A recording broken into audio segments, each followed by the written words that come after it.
നമസ്കാരം. ഞാൻ UAE നിന്നാണ് സംസാരിക്കുന്നത്. വെള്ളരിക്ക വെച്ചിട്ട് വെള്ളരിക്കും തൈരും വെച്ചിട്ട് ഒരു പച്ചടി വെക്കാനുള്ള ഒരു പരിപാടിയാണ്. അപ്പൊ അത് നിങ്ങളെ കാണിച്ചു തരാം. അതിനെന്തൊക്കെ ഇതാണ് നമ്മൾ കറിക്കുള്ള വെള്ളരി, പിന്നെ തൈര്, പിന്നെ ഇത് കടുക് കുറച്ച് മിക്സിയിൽ കടുക് പൊടിച്ചെടുത്തത്, ഇത് അരപ്പിന് വേണ്ട തേങ്ങയും പിന്നെ ജീരകവും പച്ചമുളകും, പിന്നെ ഇത് വറുത്തിടാനുള്ള വറ്റൽ മുളകും കറിവേപ്പിലയും കടുകും, പിന്നെ ഉപ്പ്, പച്ചവെള്ളം ആവശ്യത്തിനുള്ള. ഇനി ഇതേമാതിരി വെള്ളരിനെ ഒരു പാത്രത്തിലേക്ക് ആക്കിയിട്ട് നമ്മൾ സ്റ്റൗ ഓൺ ചെയ്തു. അതിന് കുറച്ച് വെള്ളവും ഒഴിച്ചു കൊടുത്തു. ആവശ്യത്തിനുള്ള കുറച്ച് ഉപ്പ് ഇട്ട് കൊടുക്കുക. കുറച്ചുപ്പ് ആവശ്യത്തിന്, അത് ഓരോരുത്തരുടെ ആവശ്യമനുസരിച്ച് ഉപ്പിട്ട് കൊടുത്ത് അതിനെ വെക്കുക. പിന്നെ നമ്മൾ അരയ്ക്കാനുള്ള, ഇത് വേണ്ടു വരുന്ന സമയം കൊണ്ട് അരയ്ക്കാനുള്ള തേങ്ങയും പച്ചമുളകും ജീരകവും നമ്മൾ കുറച്ച് തൈരും കൂടി ഉപയോഗിച്ച് അരച്ചെടുക്കും. നല്ല വെണ്ണ പോലെ അരച്ചെടുക്കും. നമ്മൾ വേവിക്കാൻ വെച്ച വെള്ളരി ഒരുവിധം വെന്തു.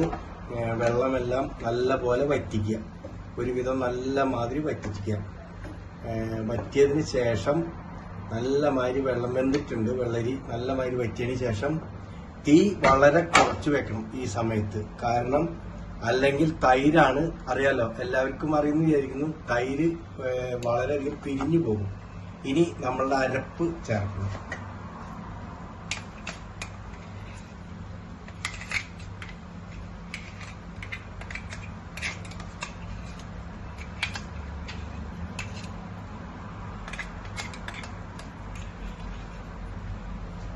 അരപ്പ് ചേർത്തതിന് ശേഷം ഒന്ന് നല്ലപോലെ തീ വളരെ കുറച്ച് വെക്കാൻ പ്രത്യേകം ശ്രദ്ധിക്കുക എല്ലാവരോടും.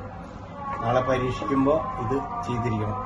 അതിനുശേഷം നമ്മൾ കറി താളിക്കാനുള്ള പരിപാടിയാണ്. ആദ്യം കുറച്ച് വെളിച്ചെണ്ണ സ്വല്പം കൂടുതൽ ഒഴിക്കുക.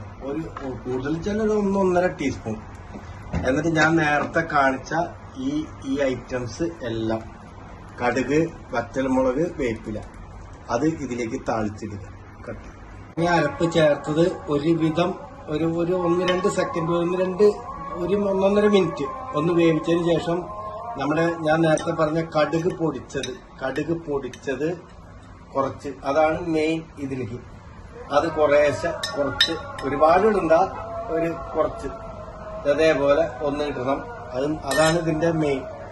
അതിന് ശേഷം ഒന്ന് ഇളക്കുക. പിന്നെ തീ ഓഫ് ചെയ്തതിന് ശേഷം മാത്രം, തീ ഞാൻ ഓഫ് ചെയ്തു, നമ്മുടെ ബാക്കിയുള്ള തൈര് അതൊഴിക്കുക.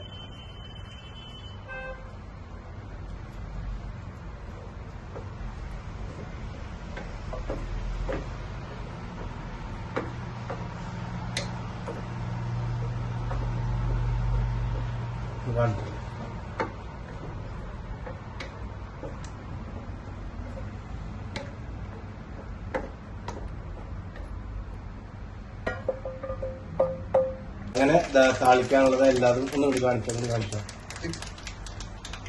അങ്ങനെ താളിക്കാനുള്ള എല്ലാതും അതിലിട്ടു. നമ്മളുടെ ഒരുവിധം മൂത്തിട്ടുണ്ട്. ഒരുവിധം മൂത്ത് എല്ലാം ആയതിനു ശേഷം നമ്മൾ മെല്ലെ സ്റ്റവ് ഓഫ് ചെയ്യുക.